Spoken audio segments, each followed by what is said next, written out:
हमारे देहाती में एक कहावत है कि तेल जरे सरकार के रीवा होए अजोर। सरकारी संपत्ति का हर कोई उपयोग करता है और लिमिट से ज्यादा उपयोग करता है। लेकिन मोहन सरकार में वो मंत्री जो शिवराज सरकार में कभी मंत्री थे लेकिन विधानसभा चुनाव 2023 हार चुके हैं, लेकिन तब भी वो अपने मंत्री पद वाला सरकारी बंगला खाली नहीं किया है, अब भी उसका बाखूबी तरीके से उपयोग कर रहे हैं। उनके लिए मुश्किल भरी खबर है, जिसमें से एक नंबर पर हाईलाइट पूर्व गृह मंत्री नरोत्तम मिश्रा हैं। शिवराज सिंह चौहान के राइट हैंड कहे जाते थे, लेकिन मोहन सरकार में उनके लिए अब जगह कहीं बची नहीं है। मोहन सरकार ने बकायदा अब नोटिस भी थमा दिया है, 13 जनवरी तक अल्टीमेटम दे दिया है, बंगला खाली कर दीजिए अन्यथा बेदखली चलाई जाएगी। इसको लेकर जो किराए की राशि है 10 गुना, 20 गुना और 30 गुना तक किया जाएगा। बकायदा धमकी भरा अल्टीमेटम ऐसे पूर्व मंत्रियों को मिल चुकी है। दरअसल बात करें हम नरोत्तम मिश्रा की। नरोत्तम मिश्रा भारतीय जनता पार्टी मध्य प्रदेश के धुरंधर नेता हैं। शिवराज सिंह चौहान के राइट हैंड माने जाते थे। आज भी बड़े बड़े नेताओं से उनका संपर्क है। अभी इससे पहले उनका सोशल मीडिया खोलकर देखा जाए तो देश के गृह मंत्री, देश के रक्षा मंत्री और देश के बड़े बड़े नेताओं से वो सौजन्य भेंट करते हैं, सोशल मीडिया में फोटो अपलोड करते हैं।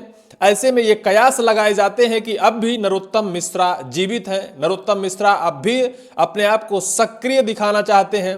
शायद मध्य प्रदेश की मोहन सरकार को ये दिखाना चाहते हैं कि शायद मध्य प्रदेश के सहारे नहीं है, या फिर मोहन सरकार उनके ऊपर अगर शिकंजा कसती है तो उससे ऊपर तक उनकी पहुंच है।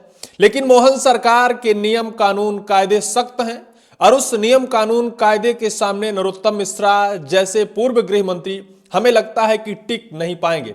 2 साल पहले विधानसभा चुनाव हुए थे, 2 साल तक उन्हें सरकारी बंगला बकायदा अलॉट किया गया। सिर्फ नरोत्तम मिश्रा ही नहीं है, उनके साथ 4 से 5 ऐसे पूर्व मंत्री हैं जिन्हें सरकारी बंगला अलॉट किया गया था, लेकिन विधानसभा चुनाव 2023 हार जाने के बावजूद भी वो सरकारी बंगला खाली नहीं कर पा रहे हैं। सिर्फ ये पूर्व मंत्री ही नहीं है, पूर्व आईएएस अधिकारी भी हैं जो सरकारी बंगले में जमे हुए हैं, जिनको लेकर मध्य प्रदेश की मोहन सरकार अब सख्त देखी जा रही है। और जब यह खबर वायरल होती है तो सबसे पहले नाम नरोत्तम मिश्रा का आता है, क्योंकि इससे पहले भी ये खबरें वायरल हो रही थी कि नरोत्तम मिश्रा भले चाहे विधानसभा चुनाव हार गए हों, भले चाहे वर्तमान में बीजेपी के किसी भी पद पर प्रतिष्ठित ना हो, लेकिन आज भी सरकारी सुविधाओं का लाभ उन्हें भरपूर मिल रहा है। यानी उनका दबदबा आज भी मोहन सरकार में या बीजेपी के सरकार में है। लेकिन अब जो खबर निकल कर आई है उस खबर ने सबको चौंका दिया है, सबको हैरान कर दिया है कि नरोत्तम मिश्रा का जो पावर था, जो कद था, जो पद था, उसे मोहन सरकार क्या जड़ से उखाड़ना चाहती है। इससे पहले देश के गृह मंत्री अमित शाह का मध्य प्रदेश के ग्वालियर में आगमन हुआ था।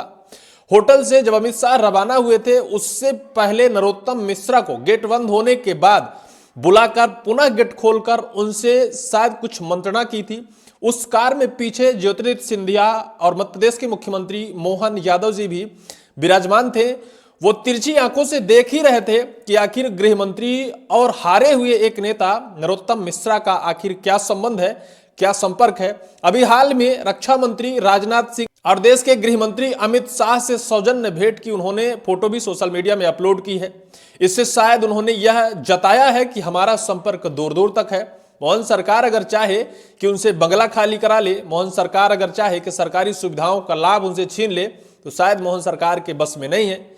लेकिन मोहन सरकार के नियम कानून कायदे सख्त हैं। निश्चित तौर पर सरकारी सुविधाओं का लाभ जो पूर्व मंत्री, पूर्व विधायक ले रहे हैं वो गलत है, अनलीगल तरीके से ले रहे हैं और निश्चित तौर पर इस पर कार्रवाई होना तय है। मोहन सरकार जिस तरह से मध्य प्रदेश में अपने नए फील्डर्स को लगाया है, पूर्व शिवराज सिंह चौहान के उन राइट हैंड और धुरंधर नेताओं को जिस तरह से जमींदोज कर दिया है, उनसे दूर दूर तक नाता नहीं रखना चाहती।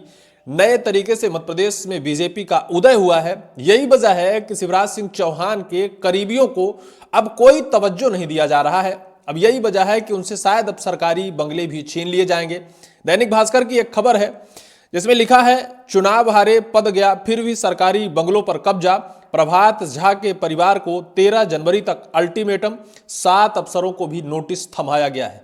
समझ सकते हैं, प्रभात झा मध्य प्रदेश भारतीय जनता पार्टी के पूर्व में अध्यक्ष रह चुके हैं। शायद है कि उनका परिवार अब भी सरकारी बंगले में रह रहा है, जिसको लेकर अल्टीमेटम थमा दिया गया है। इस खबर को सुनिए। पूर्व राजस्व मंत्री रामपाल सिंह, पूर्व गृह मंत्री नरोत्तम मिश्रा, पूर्व सहकारिता मंत्री अरविंद भदौरिया 2023 का विधानसभा चुनाव हार चुके हैं। इसके बावजूद वो बंगले में 2 साल से डटे हुए हैं। वहीं पूर्व मंत्री यशोदा राजे सिंधिया भी वर्तमान में विधायक नहीं होने के बावजूद मंत्री रहते मिले बंगले को खाली नहीं कर रही हैं। ऐसी स्थिति भोपाल की पूर्व सांसद साध्वी प्रज्ञा सिंह ठाकुर की है। सांसद नहीं होने के बाद भी वो सरकारी बंगले पर डटी हुई है।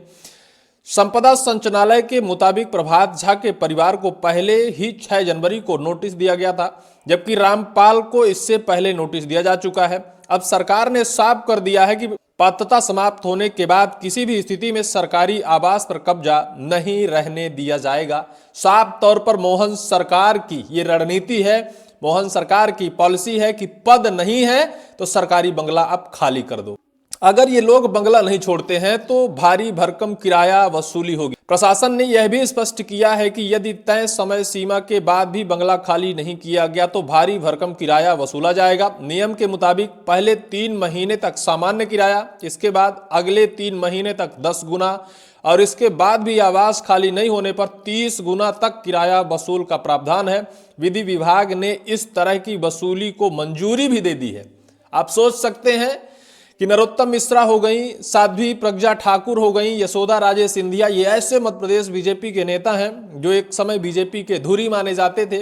बीजेपी को स्टैंड करने में इन लोगों की कितनी अहम भूमिका रही होगी, कितने अपने मजबूती के साथ बीजेपी को इस परिस्थिति में लाकर खड़ा किया। लेकिन अब इनके साथ जिस तरह से व्यवहार हो रहा है, बाकायदा जबरन इनसे सरकारी बंगला खाली कराया जाएगा। अब आपको उन आईएएस और उन पूर्व मंत्रियों का नाम बताते हैं जिनका कब्जा आज भी सरकारी बंगले में है। इन नेताओं का कब्जा है जिनमें से भोपाल की पूर्व सांसद प्रज्ञा ठाकुर हैं, पूर्व गृह मंत्री नरोत्तम मिश्रा, पूर्व कैबिनेट के मंत्री अरविंद भदौरिया, सिंधिया समर्थक पूर्व कैबिनेट मंत्री प्रभुराम चौधरी, सागर के बड़े नेता एवं पूर्व कैबिनेट के मंत्री भूपेंद्र सिंह, मीना सिंह समेत अन्य नेता भी शामिल हैं। और कुछ ऐसे विधायक हैं जो शायद कि विधायक का बंगला अलग होता है लेकिन आज भी वो मंत्री के बंगले में रह रहे हैं। निश्चित तौर पर मोहन सरकार अब सब पर शिकंजा कसेगी। और जिस तरह से नरोत्तम मिश्रा के लिए खबर वायरल हो रही है, क्या नरोत्तम मिश्रा का भी बंगला खाली कराया जाएगा? निश्चित तौर पर मोहन सरकार ने यह शुरुआती में हिंट दे दिया है कि शायद आपको नोटिस ना देनी पड़े, शायद आपको भी बेइज्जत ना करना पड़े। इससे पहले ही आप जिस तरह से नोटिस दूसरे अफसरों को, दूसरे मंत्रियों को थमाया गया है, आपको भी थमाया जा सकता है। लेकिन आपका थोड़ा वर्चस्व बीजेपी में है, आप इससे पहले ही खाली कर दो। निश्चित तौर पर हो सकता है कि ये एक हिंट नरोत्तम मिश्रा और साध्वी प्रज्ञा ठाकुर को दी गई हो। निश्चित तौर पर देखना अत्यंत दिलचस्प होगा कि क्या इस नोटिस, इस अल्टीमेटम और इस सरकार की धमकी के बाद ये धुरंधर नेता बंगला खाली कर देते हैं या फिर सरकारी सेवाओं का लाभ आने वाले वक्त तक कब तक लेते हैं, ये तो वक्त बताएगा। लेकिन इस पूरी वीडियो को लेकर आपकी क्या राय होगी, कमेंट सेक्शन पर कमेंट आप जरूर करिएगा।